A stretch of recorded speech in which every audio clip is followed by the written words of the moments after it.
Okey, hari ni kita akan belajar macam mana nak pasang SSD kepada komputer jenis desktop, ya, compact desktop.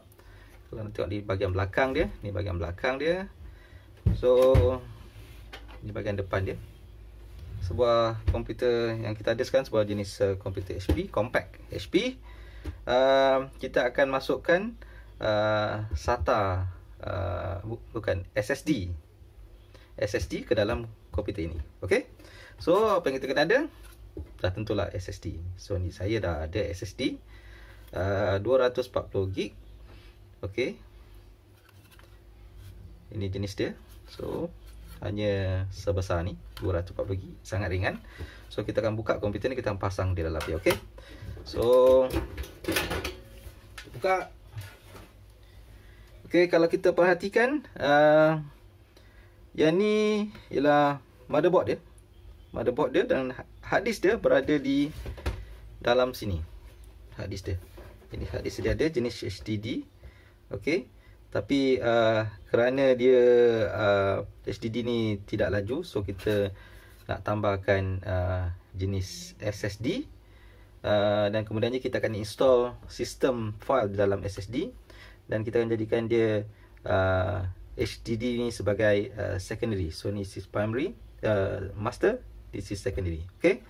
So macam mana nak install? So kalau anda lihat, okay, ini ialah bahagian CD motherboard dia. Tentang ini adalah SATA kabel. SATA kabel dia kemasukannya di sini. Anda perhatikan yang ini ialah CD-ROM. CD-ROM pun masuk ke dalam inlet sini.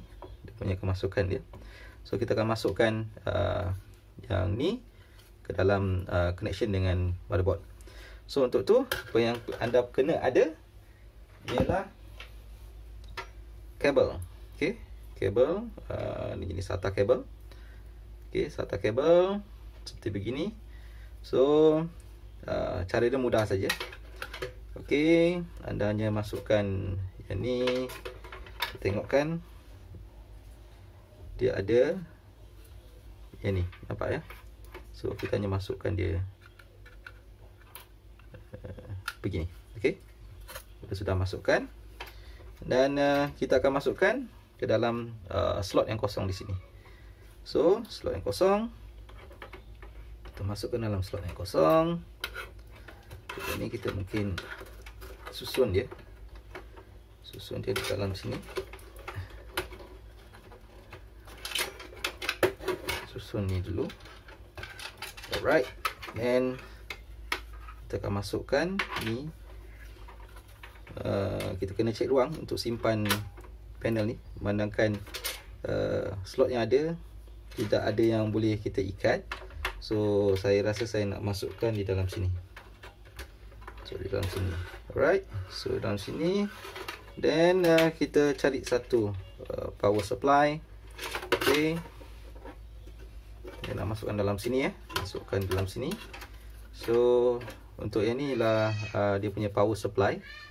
So kita ambil yang ni power supply.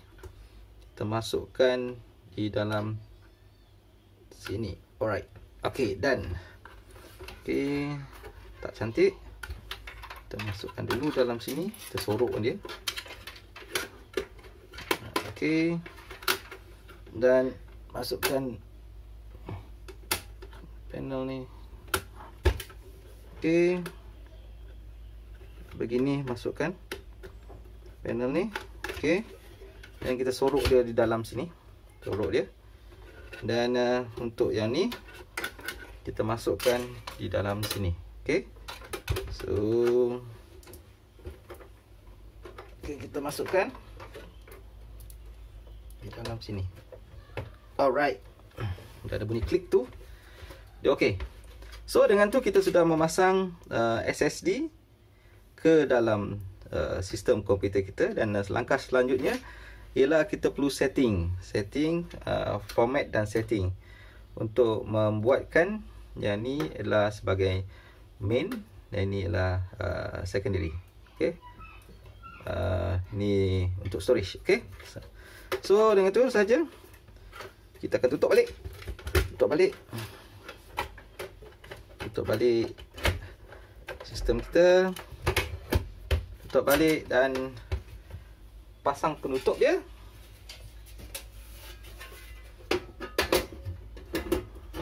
Seperti begini. Okey. Okey, dan